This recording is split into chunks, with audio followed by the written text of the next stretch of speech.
আজকে 2021 সালের police constable প্রিলি প্রশ্নপত্র থেকে অঙ্কগুলো আলোচনা করব। এই 2021 সালের অঙ্ক প্রশ্নপত্র দেখে অনেকেই ঘাবড়ে গিয়েছিল। তো 25খানা অঙ্ক ছিল, তার মধ্যে 15খানা অঙ্ক বা 15 থেকে 17খানা ইজি ছিল এবং 8 থেকে 10টা অঙ্ক একটু মডারেট ছিল বা বলতে পারো আনকমন টাইপের, যেগুলো ন্যাচারালি আসে না। যেমন একটা ছিল ত্রিকোণমিতি থেকে, যেটা কোনোদিন সেরকম আসে না বললেই চলে।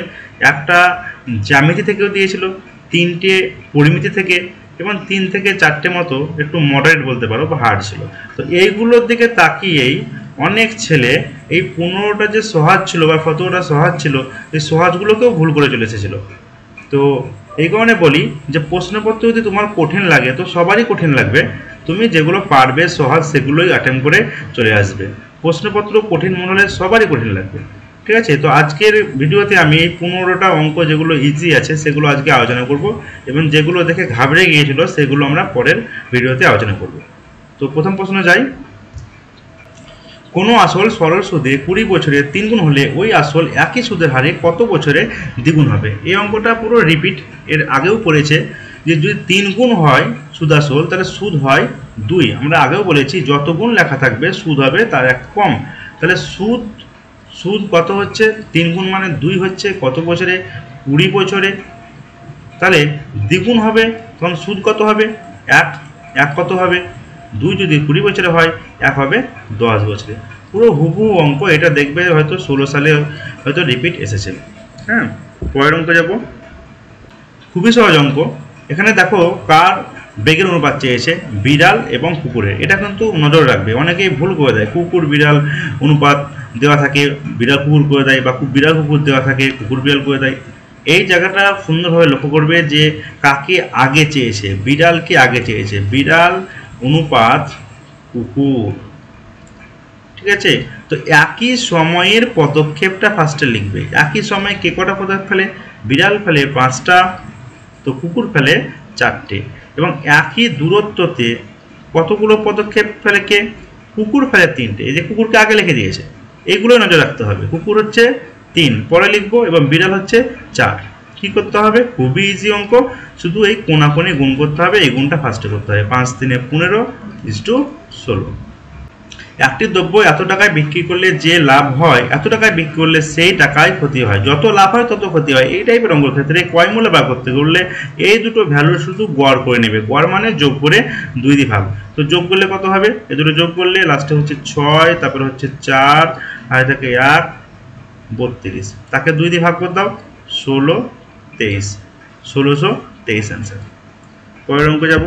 কোনো দোকানদার কি অনুপাতে প্রতি কেজি এত এত টাকা দরের ডাল, এত দামের ডাল মিশ্রণ করে প্রতি কেজি এত টাকায় বিক্রি করলে 20% লাভ হয়? তো এটা অ্যালিগেশন হবে, কিন্তু অ্যালিগেশনে মোটের ওপরে মধ্যে এটা লেখা যাবে না। এটা বিক্রি মূল্য আছে, তোমাকে ক্রয় মূল্য বার করার পর লিখতে হবে। তার মানে প্রথমটা হচ্ছে 15, তারপরটা হচ্ছে 12, মধ্যে আমরা ক্রয় মূল্যটা বার করব। ক্রয় মূল্য কত হবে? ক্রয় মূল্য 16.5 টাকার বিক্রয় মূল্য আছে 20% লাভে। 20% লাভে ক্রয় মূল্য হয় 100, সেটা উপরে হবে, এবং বিক্রয় মূল্য 120, সেটা নিচে হবে। দশমিক তুলব, নিচে হবে 10। 0 0 কেটে দাও, এই 0 0 কেটে যাবে। 3 দিয়ে কাটো, 3 দিয়ে কাটলে 4 হবে, 3 দিয়ে কাটলে এটা কত হবে? 55। মানে হয়ে গেল 55/4। এটা মধ্যে বসবে। তো আমরা কি করব, যেহেতু ভগ্নাংশ আসছে প্রত্যেকটাকে 4 দিয়ে গুণ করে দেবো। তাহলে এটাকে যদি 4 দিয়ে গুণ করো তো এটা 60 হয়ে যাবে, এটাকে 4 দিয়ে গুণ করো এটা 48 হয়ে যাবে, এবং এটা 4 দিয়ে গুণ করলে আর নিচে 4 থাকবে না, হয়ে যাবে 55। এবার কোণাকুণি বিয়োগ করে দাও, এটা হয়ে যাচ্ছে 7 এবং এটা 5, অর্থাৎ অনুপাত 7:5।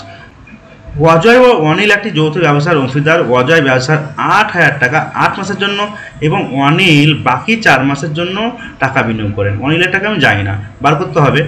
তো দেখো মূলধন ইন্টু সময়ের অনুপাতে লাভের বন্টন হয়।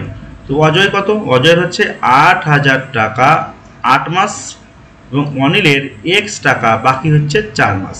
এই যে মূলধন ইন্টু সময়ের যে অনুপাত, সেটাই হচ্ছে লাভের অনুপাত। অনিল পেয়েছে কত? অনিল পেয়েছে 20%। তাহলে অজয় কত পাবে? অজয় বাকিটা পেয়েছে মানে 80 পেয়েছে। এটা কাটাকাটি করে নাও, 4/1।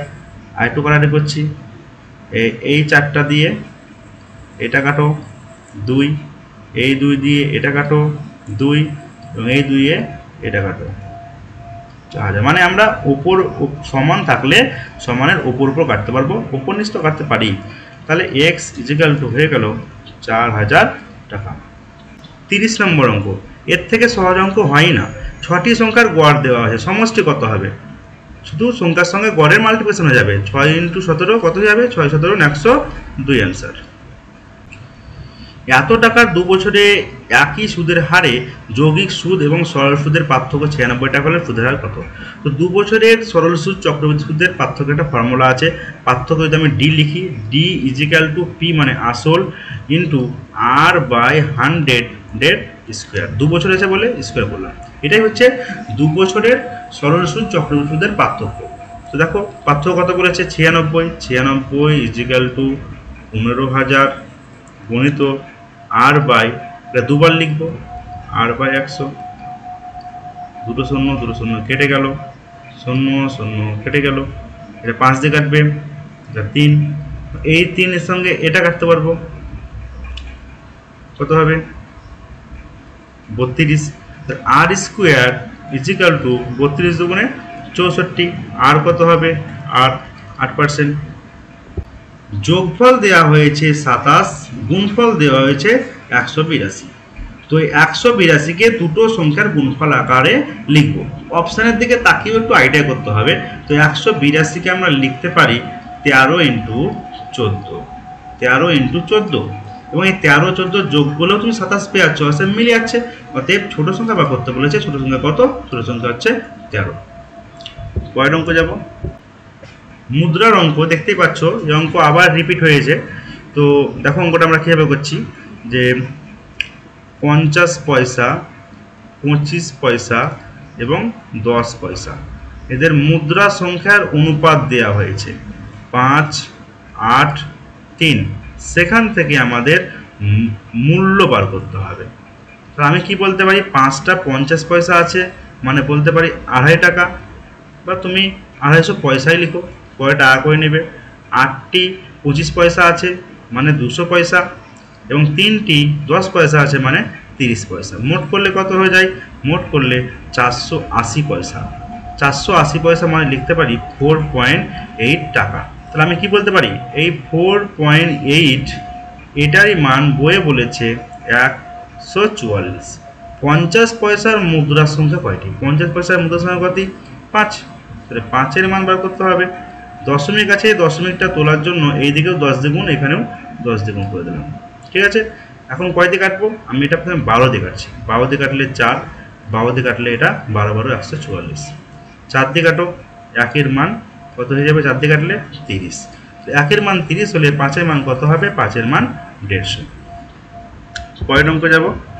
7 নম্বর অঙ্ক, এটা খুবই সহজ অঙ্ক, যে x আর b দুজনের আলাদা আলাদা সময় দেওয়া আছে। x করছে 20 দিনে, b করছে 30 দিনে। লসাগু করব, লসাগু 60 ভাগ করব 3 আর 2 এগুলো ক্ষমতা। একত্রে ক্ষমতা কত হবে? একত্রে ক্ষমতা হয়ে যাচ্ছে 5। অতএব সময় কত লাগবে? একত্রে 60খানা কাজ করতে সময় লাগবে 60/5 হয়ে গেল 12 দিন। খুবই সহজ অঙ্ক। আবার একটা সহজ অঙ্ক পেয়েছো, দেখো লসাগু গসাগু দেওয়া হয়েছে, একটি সংখ্যা দেওয়া হয়েছে, অপর সঙ্গে কত হবে? তো আমরা জানি যে লসাগু ইন্টু গসাগু সমান সংখ্যা দুটির গুণফল। তাহলে বলতে পারি 315 গুণিত 7 সমান লসাগু ইন্টু গসাগু সমান একটি সংখ্যা ইন্টু অপর সংখ্যা। কাটাকাটি করে দাও, 7 দিয়ে এটা কাটবে 5 এবং 5 দিয়ে এটা কেটে দাও 63। তাহলে হয়ে যাচ্ছে x এর মান 63। কোনো টাকা তার 1/7 অংশ বৃদ্ধি পেয়ে 40 টাকা হয়েছে। আচ্ছা, 1/7 অংশ বৃদ্ধি পেয়েছে মানে কি? 60 টাকাতে 1 বৃদ্ধি পেয়েছে মানে 8 হয়েছে। মানে আগে ছিল 7, 1 বেড়েছে, হয়েছে কত? 8। এই 8-এর মানটাই বলেছে 40, 5 গুণ হয়ে গেছে। এটাকেও তুমি 5 গুণ করে দাও, 35। অতএব মূল টাকার পরিমাণ ছিল কত? 35 টাকা। 85, কোনো সংখ্যা 25%-এর সঙ্গে 150-এর 30% যোগ করলে 75 হয়। কি বলছে? 25%-এর সঙ্গে যোগ করতে বলছে। কত যোগ করতে বলছে? 150-এর 30% মানে 30/100 যোগ করলে কত পাবে? 75 পাবে। তো এটা কাটাকাটি করে নাও। তো এটা কত পাচ্ছ হিসেবটা? এটা হয়ে যাচ্ছে 45। তার মানে 25%-এর সঙ্গে 45 যোগ করলে 75 হয়। তো 25% তুমি কত লিখতে পারো? এই 45কে ওইদিকে নিয়ে যাও, বিয়োগ হয়ে যাবে, মানে 30। 25% যদি 30 হয়, সংখ্যা মানে কত? 100%। তাহলে 100% কত লিখবে? 25 থেকে 100 4 গুণ হয়ে গেছে, তুমি এটাকে 4 গুণ করে দাও, 120। অর্থাৎ সংখ্যাটি ছিল 120। 94, দুটি সংখ্যার অনুপাত 5:8 অন্তর 69 হলে বড় সংখ্যা কত? আচ্ছা, এখানে অন্তর কত? অনুপাতে অন্তর কত? অনুপাতে 3, তাহলে 3-এর মানে হচ্ছে 69। বড় সংখ্যা বার করতে বলেছে, বড় কত? 8, তাহলে 8-এর মান কত বার করতে হবে? 3-এর মান 69, কাটাকাটি করো, 1-এর মান হয়ে গেল 23, 1-এর মান 23 হলে 8-এর মান কত হবে? 3-8 24, 2 আর 2 16, 8 184। 97, দেখতে পাচ্ছ এই অঙ্কটা আবার রিপিট হয়ে গেছে। পিতার বয়স পুত্রের বয়সের 6 গুণ, মানে অনুপাত লিখলে 6:1, এবং পরে 3 গুণ হয়েছে, মানে অনুপাত 3:1। কীভাবে লিখবো? বর্তমানের অনুপাত 6:1 প্রথমে লিখবো, এবং 6 বছর পর বলেছে তার জন্য দুজনের নিচে 6 লিখবো, এবং পরের অনুপাতটাকে তার নিচে লিখবো। প্রথমে কি, এই যে অনুপাত এবং এই নিচের অনুপাত তাদের কোণাকুণি গুণ করে বিয়োগ, 6-কে 6 -3-কে 3, 3 = 2। এবং কী হবে? মধ্যে যে 6 লিখেছিলে এবং নিচের যে অনুপাত তার কোণাকুণি গুণ করে বিয়োগ হবে, তাহলে 6-কে 6 আর 318, 18 - 6 মানে 12। তোমরা চাইলে একই সংখ্যা থাকলে আগেই এখানে বিয়োগ করে নেবে, 3 থেকে 1 বিয়োগ করলে 2 হয়, এবং 6 দুগুণে 12। তাহলে 1-এর মান কত হবে? 3-এর মান 12 হলে 1-এর মান 4। কী বা করতে বলেছে? পিতার বর্তমান বয়স, পিতা বর্তমানে কত ছিল? 6, তাহলে 6-এর মান কত হবে? 4 × 6 = 24। তো দেখতে পেলে যে 15টা অঙ্ক আলোচনা করলাম অবশ্যই খুবই ইজি, এবং পরের ভিডিওতে বাকি 10টা অঙ্ক আলোচনা করব যেগুলো একটু মডারেট বলতে পারি বা আনকমন টাইপের, যেমন একটা ত্রিকোণমিতি থেকে আছে, একটা জ্যামিতি থেকে প্রশ্ন খুব কমই আসে না বললেই চলে, এবং 3টে পরিমিতি থেকে আছে। তো এগুলো আমরা পরের ভিডিওতে আলোচনা করব।